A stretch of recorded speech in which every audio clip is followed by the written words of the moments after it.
if you love science, you are going to love my next author, especially maybe you're a teacher and you bring passion and relatability to your students.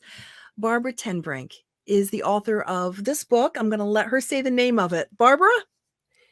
Through the Microscopes of Antoni van Leeuwenhoek. And Barb, tell me, what is the main message of this book? Oh, Suzanne. So you're familiar because you and I visited about my other novels. I have 5 novels about scientists. Mhm. Traveling with Isaac Newton, Yeah. on the island with Charles Darwin, Mhm. in the springtime with Rachel Carson, Mhm. and during the pandemic with Edward Jenner.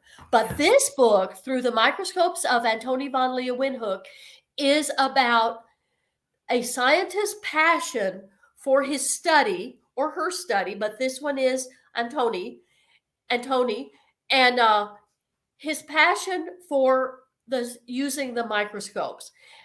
So not only did he have a passion for using it and making observations, he wrote all his observations down.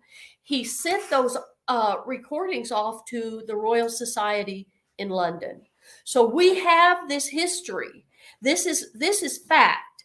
He is fact. The science is fact. And then I built this sweetest novel around a fictional character. Now, Okay. this is new for me. And this is why I'm so passionate about my book, Suzanne. And thank you, thank you. Listen to this. So, the microscope originally was used to study fabrics. So, I wore a tunic today with a lot of beading, with a lot of silk and beautiful thing, because the fabric merchants used microscopes to study fabrics and they could see the quality. Well, guess what? Antoni van Leeuwenhoek was a fabric merchant, and my husband's family, get ready for this, Okay. since 1700, 1700, were importers and exporters of fabrics. I'm so happy with how I merged the science with the study of fabrics, the business of fabrics. So Wow. Antoni was a fabric merchant, and he fell in love with microscopes. Yeah. The Ten Brink family were fabric merchants, and they loved fabrics.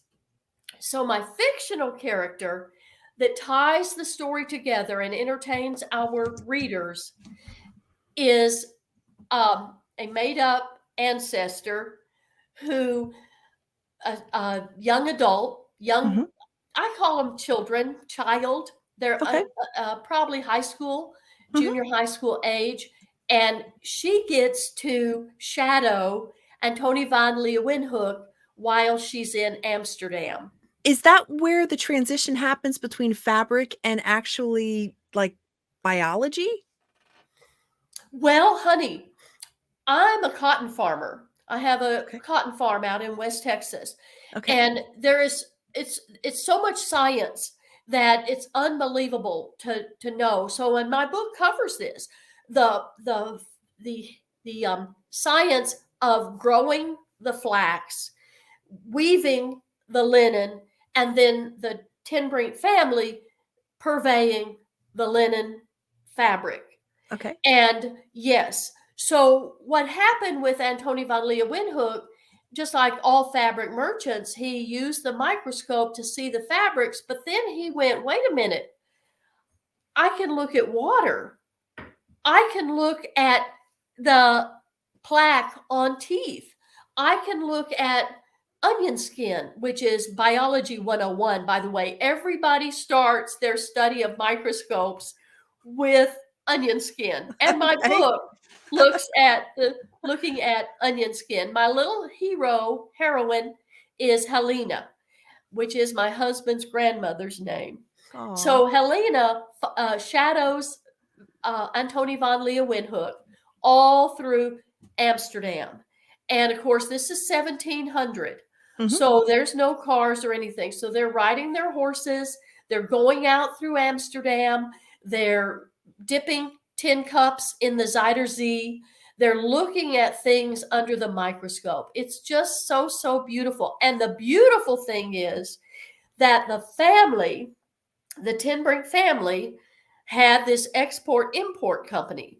So there's great affluence, unbelievable affluence. Well, it's so fun, Suzanne. In my book, I Mm. describe these beautiful, extravagant lifestyle, the Mm. fabrics, the stitching. Oh my gosh.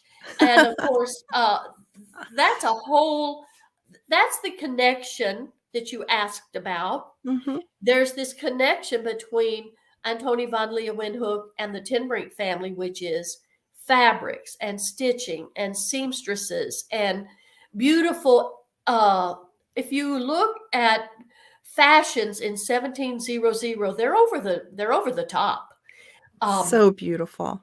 so beautiful. Yeah. And so that's described in beautiful detail. But the fun part is when Antoni van Leeuwenhoek and Helena go out through Amsterdam and collect specimen, come back to their little laboratory that her mother set up for them, and they observe everything, record it in a journal for posterity.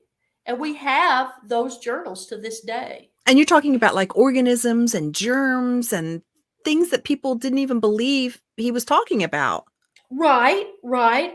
And uh real briefly, Suzanne, all of Antoni van Leeuwenhoek's study is recorded with the Royal Society in London.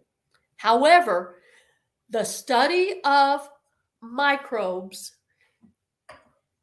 uh, went dormant for 200 years because not everybody had access to a microscope. So nobody understood that what was in their water and what they were drinking and eating. Not until 1860s, 1880s, Louis Pasteur, others said, wait a minute, there's there's things we need to be conscious of, and they're They making could us sick. confirm it. What he was saying Yes, was true, right? yes. So it's Wow. very fascinating. It's a fascinating. Well, the time is fascinating. The Yeah. extravagance and oh my gosh, but also the world of the minuscule is fascinating. The little organisms in our water. Yeah. Oh my gosh, it's so fun. Now, we're not talking about tap water, we're talking about pond water. Okay. In the United States, all our water that comes out of our faucets is sanitized. We're the Right. only country that does that. And but if you go to Wow. pond water, you can see some amazing things. Dr. Timbrink, we're coming up on the end of this interview already, but for someone who's listening and those little kids that are listening, thinking about microscopes for the first time, how would they get started in feeding this excitement of maybe getting their first microscope, and where would they start? Okay, well, thank you for asking. There are microscopes available for every age group. I got my first microscope when I was 4 years old. Wow. Every age group. So even toy stores sell microscopes for Wow. every age group. But then go to a pond and look at frog eggs or look at uh, amoeba in the water. Um, onion skins. Onion skins is biology 101. So Yeah. it's very, very fun. All this is described in my book in a narrative way, a fictional way, a way to entertain our readers.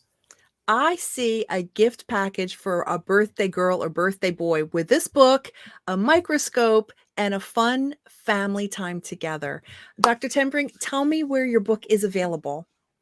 My book is available on Amazon.com Okay. through the microscopes of Antoni van Leeuwenhoek or under the name Barbara Tenbrink, and also my website,